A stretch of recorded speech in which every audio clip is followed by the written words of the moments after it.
You think money can buy you a seat here? You will never belong here. Get out of my sight now. 8:43 p.m.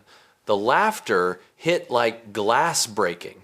In the ballroom of the West Haven Grand, a billionaire's wife pointed across the champagne tower and sneered, "Hey, Blackie, go serve." The crowd laughed. No one stopped her. Danielle Brooks didn't move. One hand lifted her phone, calm, precise. "It's happening," she said softly. "Cancel the $900 million deal." The music never stopped, but the room did. The chandeliers burned bright above the ballroom, but the laughter cut sharper. The West Haven Grand shimmered in gold crystal glasses, tuxedos, champagne stacked like pride. Near the center, Danielle Brooks stood in a pale gown, quiet, observant. She wasn't part of the crowd, she was the reason it existed. Yet tonight, they didn't know her name. It began with a single line spoken like a toast, not an insult. "Hey, Blackie, go serve." The words rolled across the marble floor, echoing under the orchestra's strings. A man in a tailored tux grinned at his own cruelty. The woman beside him lifted her glass higher, pleased with herself. A few guests laughed out of habit, unsure why, only knowing they were expected to. The laughter felt like policy automatic, practiced, safe. Danielle didn't answer. Her eyes flicked once toward the sound, then away. She'd heard this tone before, in boardrooms and briefings, always from people who confused wealth with worth. Her stillness unsettled them. They wanted outrage, a scene, something loud enough to make them feel important. She gave them silence instead. Across the room, Evelyn Harcourt, the matriarch, smiled thinly. That kind of smile that believes it's untouchable. "Sweetheart, champagne's running low. Be useful." The crowd tittered, cameras flashed. The insult became entertainment. The orchestra kept playing, strings trembling beneath the noise. Danielle's hand rose slowly to her phone. No rush, no anger, just precision. Her thumb hovered over one contact marked Operations. She pressed the call. A brief pause, then a voice answered. "It's happening," she said, tone steady. "Cancel the $900 million deal effective immediately." The laughter faltered. They didn't catch the words, only the way she said them, measured. Absolutely. The voice of someone who signs contracts instead of serving drinks. From the corner, a young journalist, Allison Reeves, caught the shift. She lowered her glass and raised her phone. The lens focused through a wall of crystal flutes, record light on. She wasn't sure why yet, only that the moment felt historic. Evelyn Harcourt took a step closer, perfume and condescension following. "Which catering company are you with?" she asked. Her tone was soft but sharpened with assumption. "If you hurry, there might still be a tip." Danielle turned slightly, just enough to meet her gaze. "I'm exactly where I'm supposed to be." "Maydell?" Her voice was low, deliberate, like the final line of a verdict. The orchestra missed another beat. The conductor's hand trembled. The energy of the room tilted. Laughter thinned, replaced by whispers that moved like wind through crystal. People began checking phones, unsure why they felt nervous. Evelyn's husband tried to recover the moment with a chuckle. "Darling, you'll scare the help." But the word help hung heavy. The servers nearby hesitated, unsure whether to move. One of them, a young man balancing a tray of champagne, glanced at Danielle and froze. Something in her posture spine, straight, gaze unflinching, told him she wasn't the help at all. Danielle didn't blink. "Priority one," she murmured into the phone again.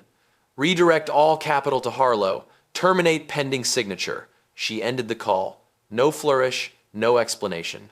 The orchestra finally stopped. For the first time that night, the silence wasn't elegant, it was frightening. The laughter died completely, replaced by the soft hiss of bubbles and the metallic echo of consequence. Evelyn frowned. "Excuse me, what did you just—" Danielle smiled faintly, not warm, not cruel, just knowing. "I suggest you check your email," she said. "Before midnight, the world will." Somewhere in the back of the room, Allison whispered into her phone's mic. This woman just shut down a $900 million deal with one call. Her voice trembled with awe. Danielle turned, calm as a closing door, and walked toward the exit. Behind her, the chandeliers didn't seem so bright anymore. 8:48 p.m., 5 minutes since the call. The West Haven Grand Ballroom no longer felt like celebration. It felt like static. Laughter had evaporated, replaced by a low, nervous hum. Guests whispered between sips of champagne that no longer tasted sweet. Somewhere near the back, the orchestra fumbled through a few uncertain notes, then stopped entirely. Danielle Brooks moved slowly toward the edge of the crowd, calm as marble in motion. Her phone rested loosely in her hand, screen dark now, but everyone could feel the ghost of that call still hanging in the air. The Harcourts exchanged quick glances, brittle smiles cracking their faces. They didn't yet know what she had done, only that the room had shifted and that she was suddenly the center of gravity. "Excuse me, miss," Evelyn Harcourt said. "Voice thinner this time. There must be some misunderstanding." She gestured toward Danielle's wrist, where a satin event pass caught the light. "That badge, are you sure you belong here?" Danielle stopped. Her eyes flicked to the torn corner of her pass, then back to Evelyn. "You tore it yourself," she said evenly. "That usually happens before the misunderstanding." The older woman blinked. Her husband stepped in, smiling too wide. Now, let's not be dramatic. We're just protecting the integrity of the event. Investors only." "Integrity," Danielle repeated softly, as if tasting the word. "That's an interesting policy." She tucked the phone into her clutch, then met his eyes. "Especially when the investors are the ones enforcing it." A ripple moved through the nearby crowd, something between confusion and recognition. Someone whispered, "Is she with Brooks Global?" Another voice answered, "No, can't be. Brooks Global's CEO wouldn't come alone." Allison Reeves, the young journalist, stayed close enough to hear everything. The red light on her phone blinked steadily. She captured the tension, Evelyn's manicured hand clutching her husband's arm, Danielle's composed face framed by crystal light. To Allison, it looked less like a party and more like a verdict waiting to be delivered. At the side door, a security officer appeared, hesitant. His earpiece blinked, but no command came through. He'd heard enough to realize this wasn't a simple disturbance. His training said, "Escort quietly." His instinct said, "Wait." Danielle turned slightly toward him.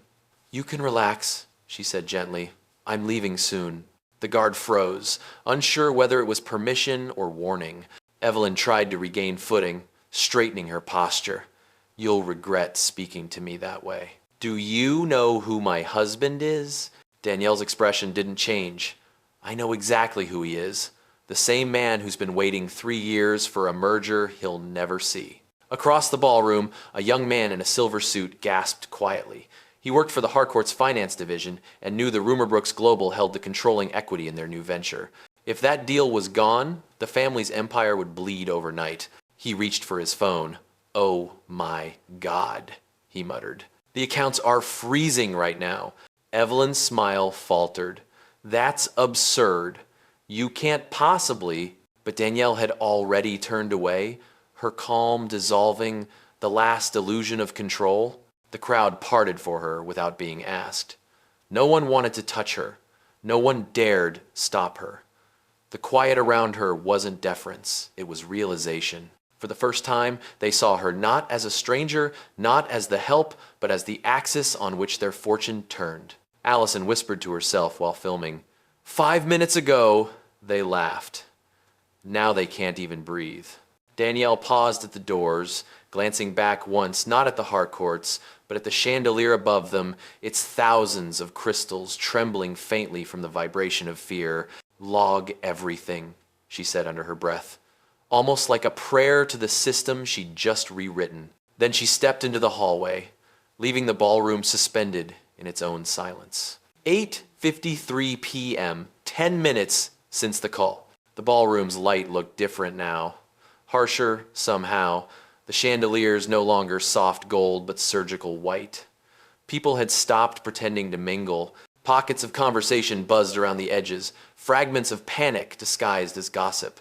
Somewhere near the stage, a PR manager for the Harcourts was whispering urgently into her phone. Every sentence started with damage control. "Wider so?" Danielle Brooks walked past the dessert table, the heels of her nude pumps barely whispering against the marble. The hotel staff parted quietly, eyes down. None of them spoke, but a few nodded slightly, a wordless salute to the calmest person in the room. She didn't return it. She didn't need to. At the back of the ballroom, near a velvet curtain, a young server named Jamal watched her go. He'd seen everything. The insult, the phone call, the silence that followed. He pulled out his own phone, typing quickly, "She's not staff. She's the CEO." He hit send to the group chat that every server used. Within seconds, heads lifted across the room like dominoes tipping in sequence. The Harcourts hadn't yet realized that the narrative had turned against them. Evelyn was still trying to reach her assistant, snapping at him to check the wire reports. Her husband was refreshing stock alerts on his phone, the color draining from his face as red arrows filled the screen. Danielle stopped by the grand piano. A pianist had abandoned his sheet music mid-song. One page had slid to the floor. She picked it up, set it gently back on the stand, and looked at her reflection in the lacquered black surface. Her expression was still half shadow, half composure. Behind her, Evelyn's voice cracked for the first time. "You can't just walk away from this. There are agreements, legal contracts." Danielle turned slightly, just enough for her words to carry. "Then you'll appreciate how binding they are when they dissolve." Someone near the buffet gasped. Another whispered, "She's quoting the termination clause." They all knew it now. The $900 million deal was real, and it was gone. Allison Reeves kept recording. Her live stream count was climbing into thousands. The comment feed scrolled so fast she couldn't read it. Every camera angle caught a different kind of disbelief. The matriarch's fury, the frozen orchestra, the waitstaff trying to look invisible while history unfolded in front of them. Danielle crossed to the far exit. A hotel manager intercepted her path, nervously tugging at his cufflink. "Miss Brooks, if there's been some mistake, we can arrange." "There has been no mistake," she said softly, "but there will be a review." Dégueulasse. Couer was mover. He swallowed hard and stepped aside. For a moment, Danielle paused in the doorway, scanning the room she had just dismantled with a single sentence. The air was full of the faint hum of phones, notifications, alerts, a market unraveling in real time. Her gaze fell on Jamal again, still holding his tray, eyes wide. She nodded once toward him, a silent thanks. He straightened his shoulders. Someone would later remember that nod, the quiet acknowledgement that the only person who'd stood still in the storm was a hotel worker who simply saw. Evelyn called out, voice trembling, "You'll ruin everything!" Danielle didn't turn back. "No," she said, "I'll correct it." As the doors closed behind her, the sound was soft but final, like the last note of a symphony ending itself. Outside, in the corridor, her assistant was already waiting, phone pressed to ear. "Ops confirmed," he said quietly. "Funds frozen. Press in 10 minutes. Danielle nodded, her tone measured, almost kind. "Good. Make sure they include the footage." "Of you?" he asked. "Of them," she replied. "Let the world see what money thinks it can buy and what it can lose in 5 minutes." Then she walked down the hallway, steady, unhurried, as behind her the ballroom of the West Haven Grand collapsed under its own reflection. 8:58 p.m., 15 minutes since the insult. The marble hallway outside the ballroom was quiet except for the echo of her steps. Behind the doors, chaos hummed like feedback through a broken speaker. Danielle Brooks didn't look back. Every instinct told her the situation would now run its own course. She designed it that way. Her assistant, Joel, kept pace beside her, tablet in hand, eyes darting between financial dashboards, updating in real time. "Liquidity pull confirmed," he said. "Harcourt Capital's board just called an emergency meeting. They're asking if you're serious." Danielle's gaze didn't flicker. "They were serious when they called me help. They'll understand the word irreversible." They stopped by the elevator bank. The mirrored doors reflected her calm posture, Joel's nervous energy, and a blur of executives running toward the ballroom with phones pressed to their ears. Through the reflection, she caught a glimpse of Allison Reeves, the journalist, hurrying after them. "Allison," Danielle called softly, The young woman froze, startled that the CEO knew her name. "Keep your footage," Danielle said, "but verify it before posting. Truth deserves accuracy."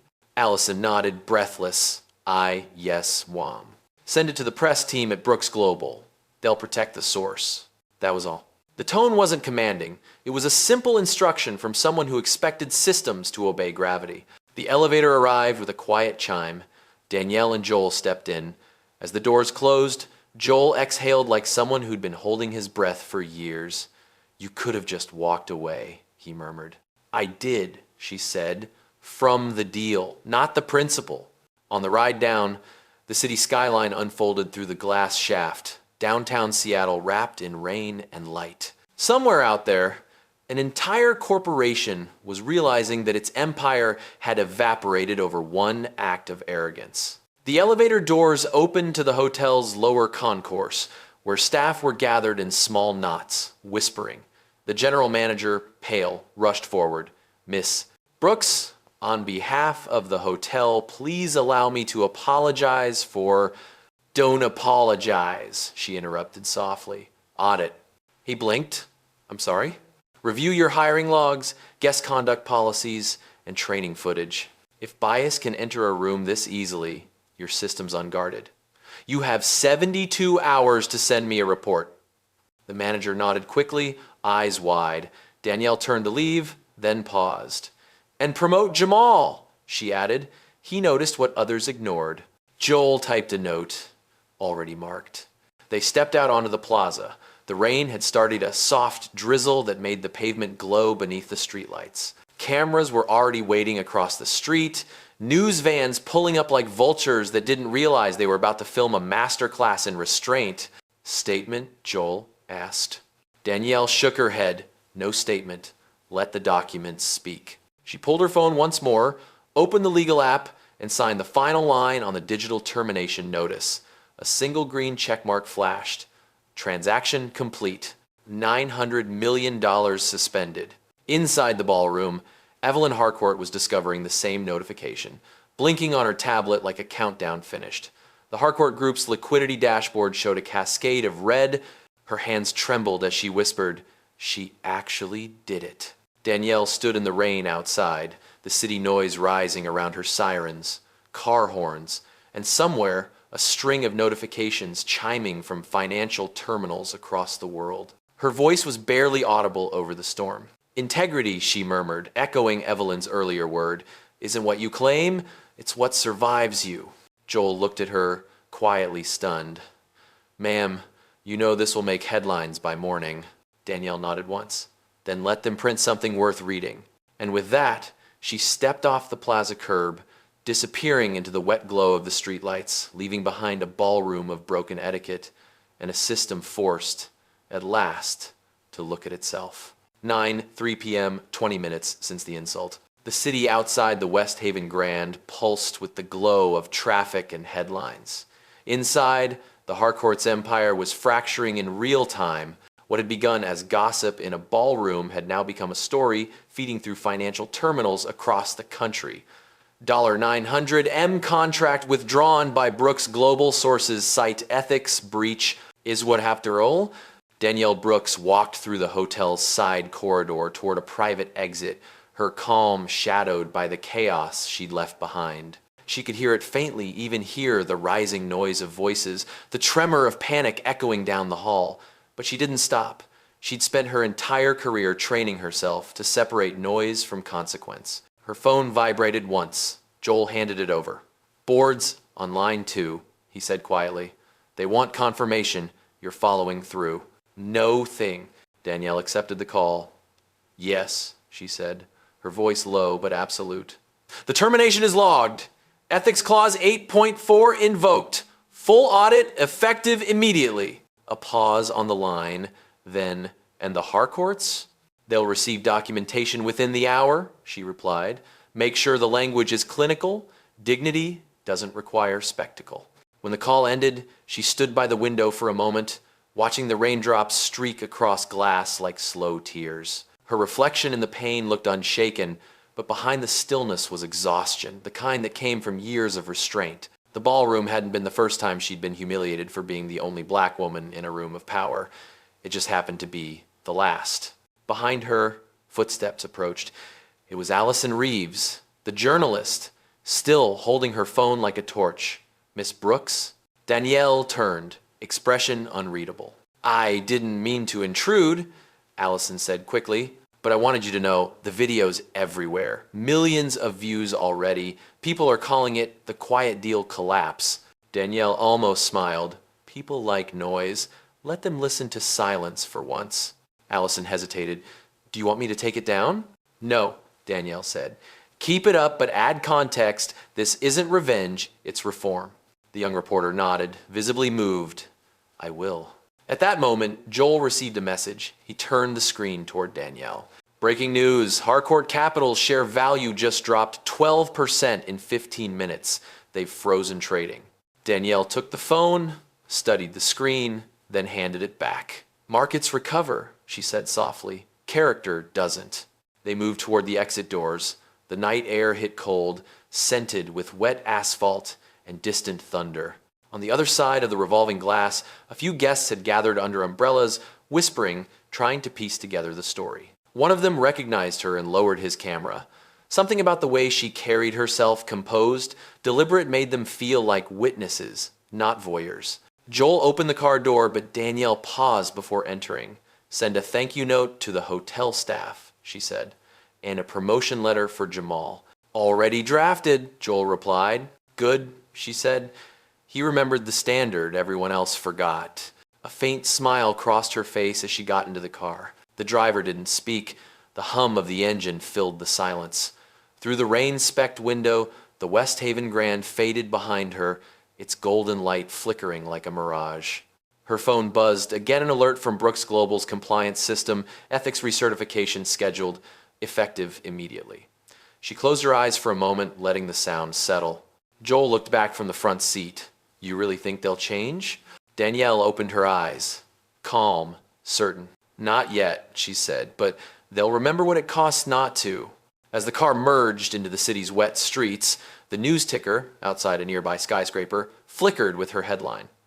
The world was already rewriting its lesson, one line at a time. 9:10 p.m., 27 minutes since the insult.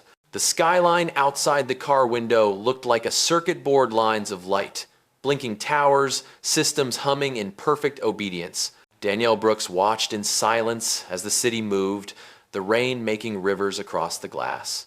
Beside her, Joel scrolled through updates on his tablet. Each headline carried her name now, threaded through words like reform, ethics, black CEO shuts down billion-dollar deal. He cleared his throat. CNN wants a comment. The Journal, too. They're asking if it's true you pulled the contract over discrimination. Danielle didn't turn? Tell them I pulled it because the culture wasn't audit ready. The behavior just confirmed it. That sound cold. It should, she said. Justice doesn't need warmth to be right. The car turned into the underground garage of Brooks Global headquarters, 20 floors below the firm she had built from a one-bedroom apartment.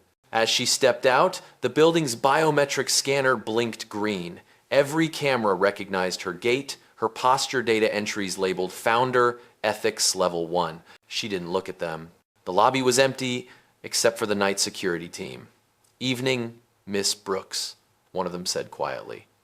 He'd seen the video. Everyone had. Evening, she replied.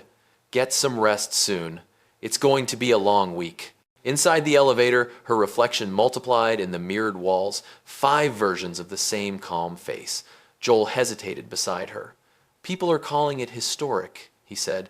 An act of public accountability. Danielle exhaled. Then it's already misunderstood. It wasn't public. They humiliated themselves. I just let the lights stay on. When the doors opened on the top floor, the smell of espresso and ozone greeted her. Screens across the operations center displayed live financial data, red to blue falling to flat. Her legal team stood waiting, tense but focused. The head counsel, a woman named Priya, stepped forward. All termination files verified, all funds frozen. I've drafted the statement for release.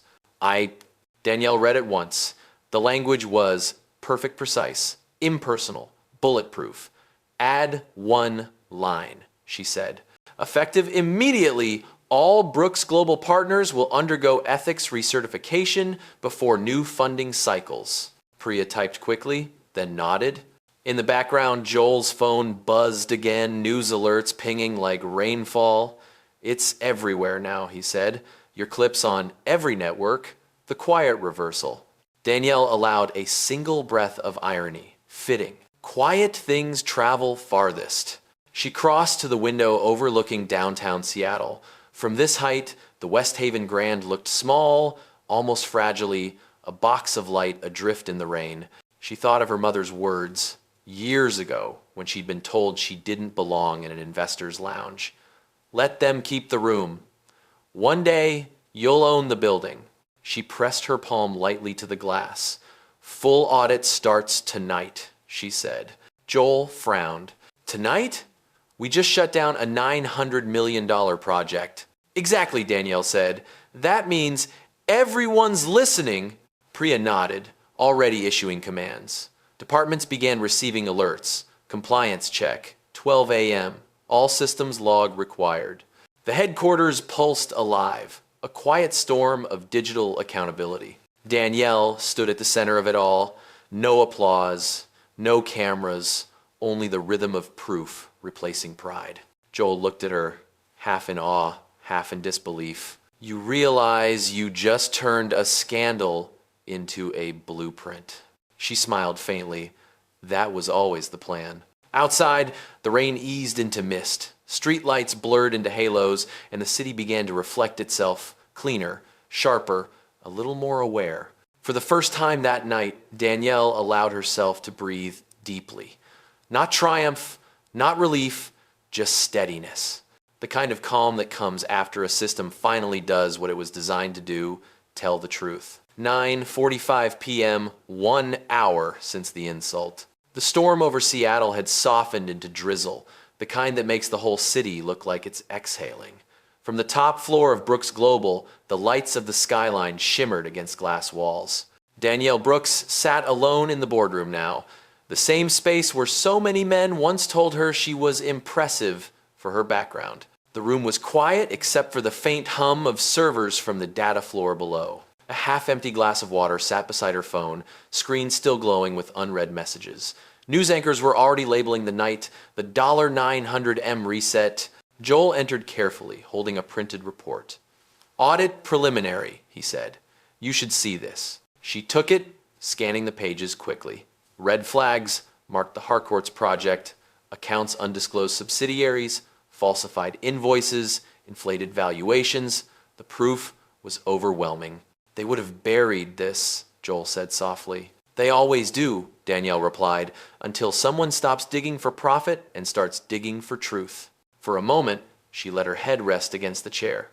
When you've spent your life fighting to be let into rooms like that ballroom, she said quietly, you start believing the room itself has value.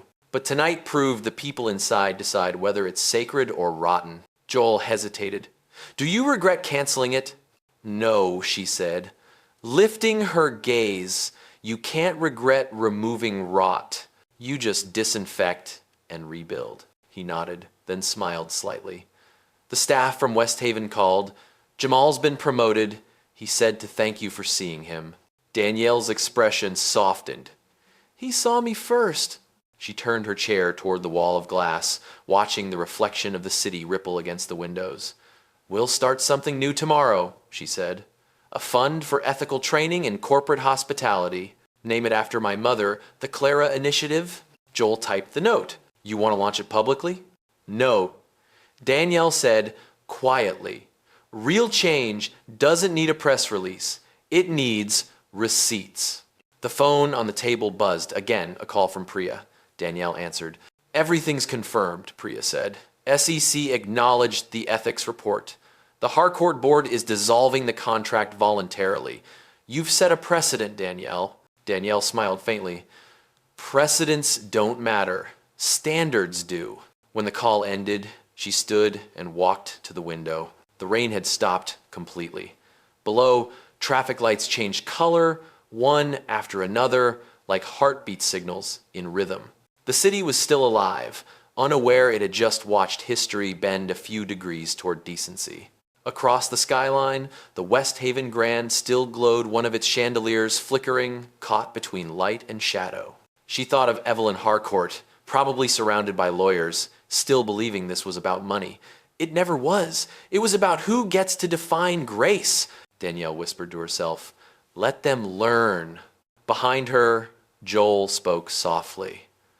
Tomorrow, the media will call you ruthless. She turned, eyes calm, voice low. Then they'll finally be using the right word. Not angry, not emotional, just ruthless about accountability. She gathered her clutch and tablet, the weight of both lighter than it had been an hour ago. The boardroom lights dimmed automatically as she left, sensors detecting her movement. Outside, dawn was beginning to smudge the horizon with gray.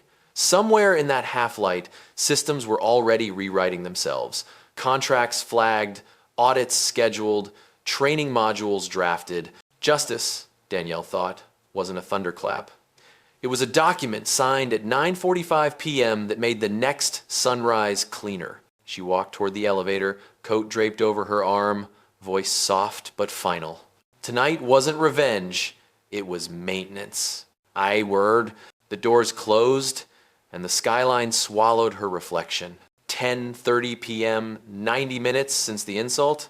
The rain had stopped completely, leaving Seattle wrapped in the kind of silence that only comes after something enormous has broken. The air smelled of wet steel and ozone.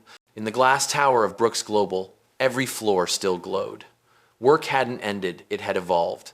Danielle Brooks stood in her office, sleeves rolled up now, the tension replaced by clarity. On the wide digital wall, a map of her subsidiaries pulsed with green lights, audits confirmed, reforms launched, compliance teams awake in 3 time zones. The entire system was moving in real time, correcting itself like a living organism healing from infection. Joel entered with 2 coffees. His tie was loosened, his expression half awe, half exhaustion. Press conference requests doubled, he said. Everyone wants a quote. CNN's calling this the ethics event of the year. 1, Danielle didn't look up from her screen. They can keep the headline, she said. We'll keep the data. He handed her a cup. You really don't want to go on record? She took a sip, shaking her head.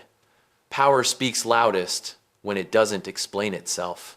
At the edge of her desk, an email blinked. Subject line, West Haven staff statement. She opened it. A short message from Jamal, the young server from the ballroom. Thank you for seeing what everyone else ignored. The rest of us saw you, too. Attached was a photo of a group of hotel staff, standing together in their uniforms, smiling. Behind them, the chandelier still hung, but the room felt warmer somehow. Cleansed. Danielle stared at the image for a long moment. That's the story, she said quietly. Joel nodded. The crowd turned into witnesses. Her tablet pinged again, Priya's follow-up memo. SEC acknowledgement finalized. Harcourt Group placed under temporary compliance supervision. The entire empire, once untouchable, was now subject to the same review process they had mocked. Joel exhaled. You realize they'll spend years rebuilding their reputation. Danielle's tone was even.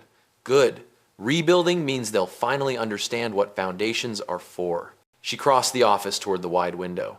The reflection of the city stretched beneath her, mirrored like circuitry, each light a heartbeat of accountability. The skyline wasn't gloating. It was alive, awake. Her phone buzzed again, an incoming call from an unfamiliar number. She let it ring twice before answering. Miss Brooks? A hesitant voice said. It was Evelyn Harcourt. I wanted to apologize. Danielle didn't speak for several seconds. She could hear the tremor in the woman's voice, humility, or maybe survival instinct. Evelyn continued, I didn't know who you were.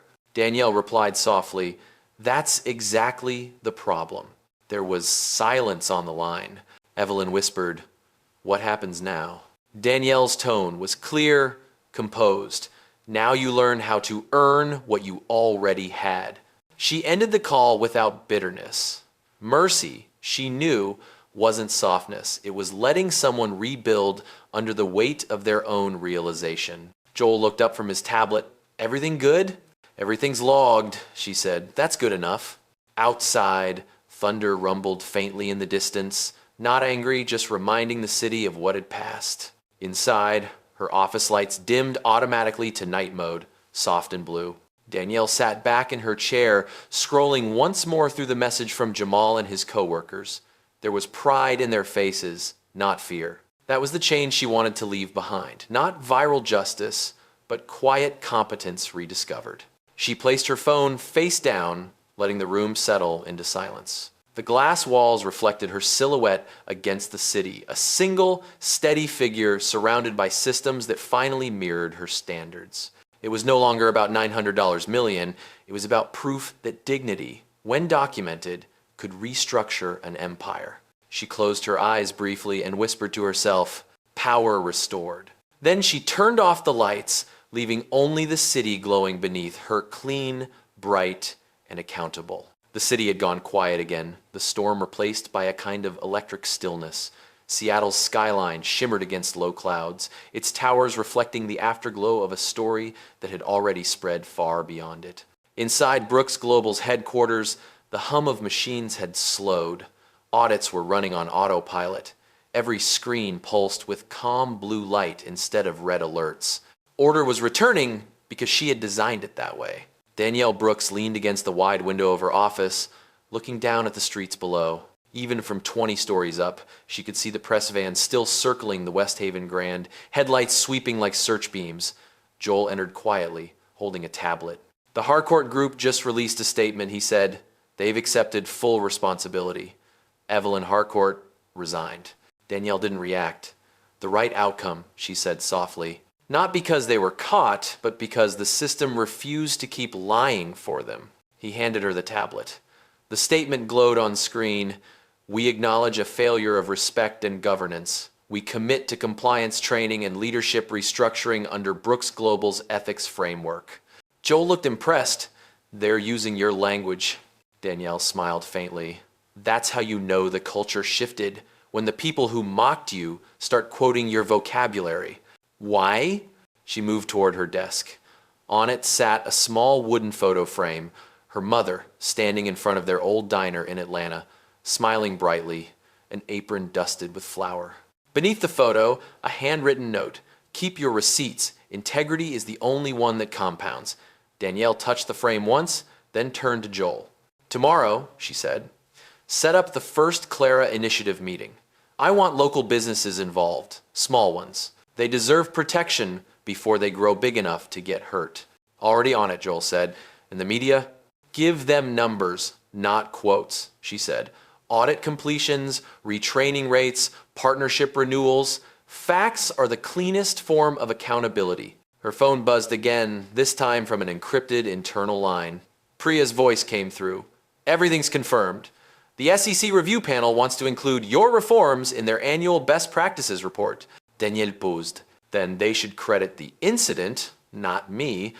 Let the event speak. People need to understand it wasn't spectacle, it was system design. Priya laughed softly. You're the only CEO I know who treats scandals like a case study. Danielle smiled.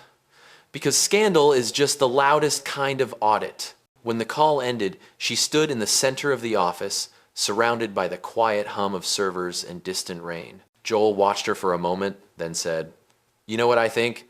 The world finally saw what leadership looks like when it isn't trying to be liked. She looked out over the city. That's the goal. Power shouldn't perform it, should be corrected. A moment later, an email alert flashed across her screen. Internal memo, Jamal Ruiz training supervisor promotion confirmed. Danielle nodded. He's ready. Joel exhaled. You really do reward the truth keepers. Always, she said. That's how systems stay alive. But even by work. She turned back to the window. The reflection staring back at her wasn't triumphant. It was steady, composed, human. Let them call it ruthless, she murmured. Ruthless is just the name they give to fairness when it stops asking for permission. Outside, dawn began to bleed faint gold into the edges of the clouds. A new day was waiting. Behind her, the automated systems logged the final entry of the night. Audit complete. Cultural reset initiated. Hey! Danielle shut off her screen and whispered to the empty room. Justice isn't a moment. It's maintenance. Then she turned off the lights, leaving her reflection to fade into the clean glass, while the city rebuilt, recalibrated, reawakened, kept breathing beneath her. The city had shifted from night to steel-gray dawn. Traffic returned, lights blinked awake, and a drizzle misted the glass facade of Brooks Global's headquarters. Inside, the silence of the executive floor felt sacred like a museum after closing hours. Danielle Brooks stood by the window, coffee in hand, watching the fog roll over the sound. She hadn't slept. She didn't need to. The night had done what it was meant to do. Her assistant Joel entered, eyes red from fatigue. "The media cycle's still running," he said. "Your call last night's being dissected frame by frame. Everyone's replaying the same 6 words. Cancel the $900 million deal." Danielle turned slightly. "Then let them. Some lessons need to echo before they're understood." He hesitated. "You could go on record, clarify your intent, humanize it." She shook her head. "They'll project what they need to. My work isn't to sound human. It's to make systems behave that way." Joel sighed but smiled. "That line will end up on a poster somewhere." "Always, Haddo." A soft chime interrupted him. Priya entered the room with her laptop. "Morning. I have final confirmation. The SEC has integrated your ethics framework into their voluntary compliance protocol. 3 Fortune 500 companies have already reached out asking for consultations." Danielle nodded. "Send them the same document I sent to the Harcourts. Policy doesn't change just because the audience has better lighting." Priya chuckled, then hesitated. "One more thing, you might want to see this." She turned her screen toward Danielle. On it was a live news feed. Allison Reeves, the young journalist from the ballroom, standing in front of the West Haven Grand. The caption read, "Witness speaks. The moment power redefined itself." Allison was saying, "I expected outrage, but she never raised her voice. It wasn't revenge, it was design. I saw dignity used like a weapon, but not to destroy, to recalibrate." Joel blinked. "She's quoting you almost word for word." Danielle smiled faintly. Then she listened. "That's rarer than agreement." Outside, the sun finally cracked through the clouds, spilling light over the skyline. In that glow, the glass towers of Seattle reflected each other, endless and bright, like accountability mirrored back into the world. Danielle set her coffee down. "Schedule a full staff briefing at noon," she said. "All departments. I'll speak for 5 minutes." Joel nodded, tapping notes. "Message theme?" She looked out the window. "Maintenance." "Justice is a noise. It's repetition. We'll keep the system clean." As they prepared to leave the office, her phone buzzed with a text from an unknown number. She opened it quietly. A single line. "You were right. It wasn't about money. E.H. Evelyn Harcourt." Danielle read it twice, then locked the phone. "Progress," she murmured, one admission at a time. In the lobby below, staff began arriving early, engineers, analysts, compliance officers, all freshly awake but already whispering about the night before. Screens at the reception showed news tickers looping her decision as if it were an event rather than an ethic. As she entered the elevator, the security guard from the night shift nodded respectfully. "Mayam, that thing you did last night, my daughter saw it online. She said it made her want to study business." Danielle's eyes softened. "Tell her to study integrity first. The rest follows." When the elevator doors closed, she exhaled, eyes lifting toward the ceiling's mirrored panel. Her own reflection stared back, not triumphant, not tired, just balanced. The same quiet gravity she'd carried in the ballroom now lived here, in the heart of her company. At 6:45 a.m., the system pinged its final overnight report. All audits complete. 0 discrepancies detected.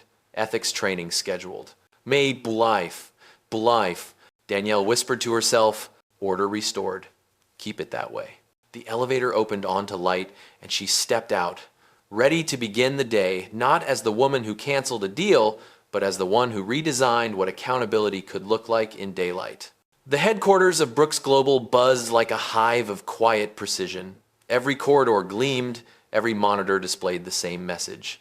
All staff ethics briefing, 12 p.m., Atrium Hall. Employees moved quickly, but not nervously. There was a strange sense of anticipation, the way an orchestra feels before a familiar overture.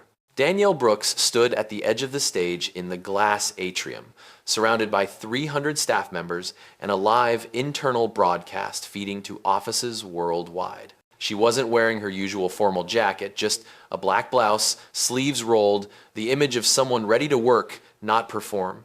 A hush fell as she stepped to the microphone. Yesterday, she began, voice low but resonant. Someone confused privilege for power, and they learned what power really looks like when it remembers its purpose. The room was utterly still. Screens flickered with the Brooks Global logo, simple white letters on a dark background. Let me be clear, she continued. The decision to terminate a $900 million contract wasn't retaliation, it was compliance. A system that allows humiliation at the top will always rot from the bottom. We don't rot here. She paused, letting the words settle. Joel, standing near the back, watched the audience. No scrolling phones, no murmurs. Every person was locked in. When I started this company, Danielle said, I didn't have investors. I had proof. Every invoice, every hour logged, every name treated with respect. That's how Brooks Global began, and that's how it continues. Once he persevered there, a few employees exchanged looks, proud, grounded. She scanned the crowd until her eyes found the live stream camera. For those watching remotely, she said, I want this recorded clearly. Ethics isn't a department, it's a reflex. If you can't live by it, you can't work here. And if you can, then your growth will never be capped by someone else's ceiling. Applause began softly, then spread like a wave. But she lifted a hand, silencing it gently. Don't clap for me. Apply it. Audit it. Because the moment we stop checking ourselves, someone else will. She stepped back from the mic, nodding once. That's all. Friends. The crowd didn't erupt. They stood, quiet and alert. It wasn't inspiration, it was instruction. The kind that changes cultures, not moods. As she exited the stage, Joel joined her. You realize, he said softly, that was less a speech and more a command line. Good, she said. Commands execute. Speeches fade. Also or do. They walked through the atrium, employees parting instinctively, offering respectful nods. A few whispered thanks. Danielle acknowledged them with a glance. She wasn't seeking gratitude-only precision. In her office upstairs, Priya was waiting for an update. All staff signed the ethics reaffirmation, she said. And Jamal, he sent a message. He's implementing new hospitality training at the West Haven Grand starting today. Danielle smiled faintly. Good. That's how we measure success. Not headlines, but replication. She looked out over the city again. Sunlight now spilled fully across the bay, turning the wet glass of nearby buildings into mirrors. By tomorrow, she said quietly, they'll move on to another story. But the system won't. I'll remember. Priya tilted her head. You ever get tired of fixing what you didn't break? Danielle turned, eyes steady. That's leadership. Cleaning messes before they reach the people who can't afford them. Down below, in the lobby, a courier entered holding an envelope embossed with gold. The message inside was short. Formal apology from Harcourt Group Board Acceptance. Signed, Joel placed it on her desk. Danielle didn't open it. File it, she said. Proof is enough. At exactly 12:45 p.m., she logged her final note for the day into the internal system. Audit complete. Policy sustained. Wait. Then she closed the laptop and said quietly to no one in particular, justice isn't about winning. It's about keeping the lights on. Outside, the sun hit the glass tower perfectly, and for a brief moment, the reflection of the Brooks Global logo looked less like letters and more like a seal of integrity stamped across the sky. The day was winding down, but Brooks Global hadn't slowed. The rhythm of the building had changed quieter, sharper, more aware. Every department now operated like a living archive, each decision logged, each email phrased like it might someday stand as evidence. Order had evolved into culture.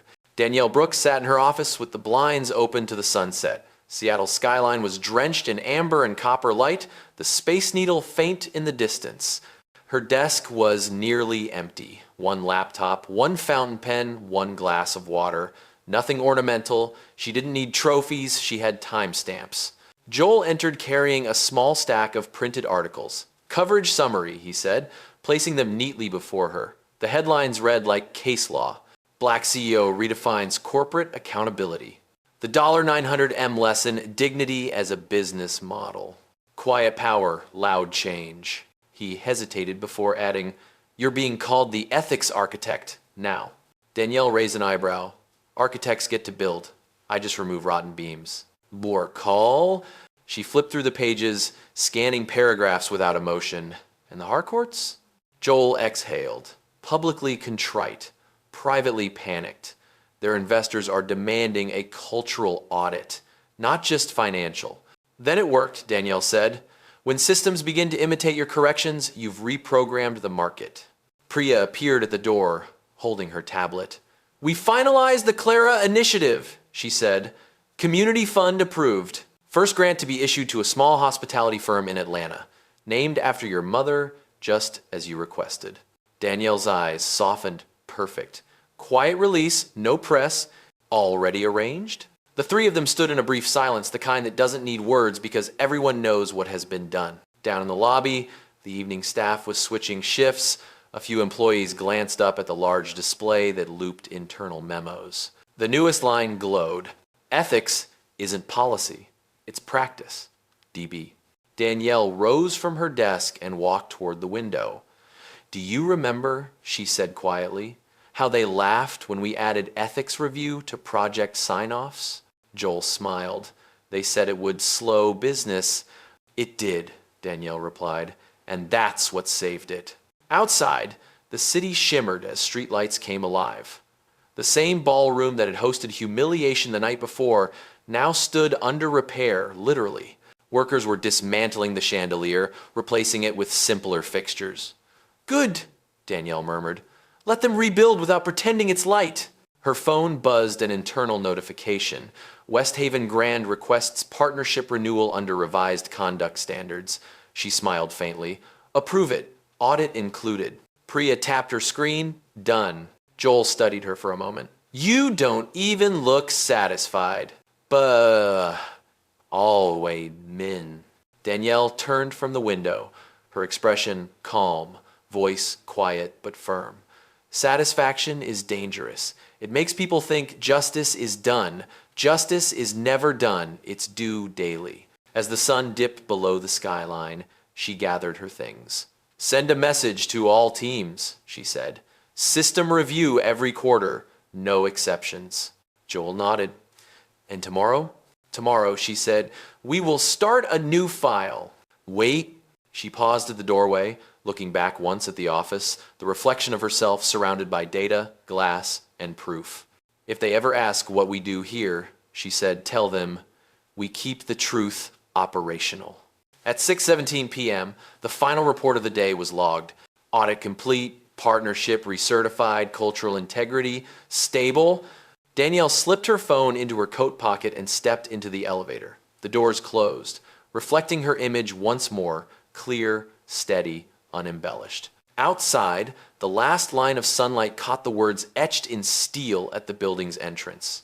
Brooks Global built on proof. For the first time that day, she allowed herself a small breath of peace. Not relief, not victory, just alignment. The system worked, and for now, that was enough. Night had returned to Seattle, softer this time. No storm, no noise, just the steady rhythm of a city exhaling. The glass tower of Brooks Global glowed like a beacon in the skyline, its upper floors still lit while the rest of downtown dimmed to quiet reflections. Inside, the building felt calm. After a verdict, every corridor orderly, every terminal asleep, every decision recorded. Danielle Brooks was the last to leave. Her office looked almost empty now, just a faint blue glow from the monitors and the hum of the servers below. On the wall, the day's final audit report cycled through. Cultural integrity, sustained, all divisions verified. She slipped on her coat, pausing by her desk. The framed photo of her mother, the diner apron, the handwritten note, "Keep your receipts," still sat there. She smiled softly, touching the glass once before, powering down the lights. Joel appeared in the doorway, jacket over his arm, exhaustion softened by pride. "Everything's filed." West Haven confirmed recertification. Jamal's first training session went live tonight. Danielle turned toward him. "And the Harcourts?" They issued a foundation grant to fund bias training in hospitality. "Under your framework?" She nodded, system corrected. Joel hesitated. "You ever think about what comes after all this? When everything runs the way it should?" Danielle looked past him toward the window. "Then I'll find a new system that doesn't." They both smiled. It wasn't cynicism, it was clarity. Justice was a circuit, not an endpoint. Joel handed her a small envelope. "This came for you, handwritten." Inside, a note in careful penmanship.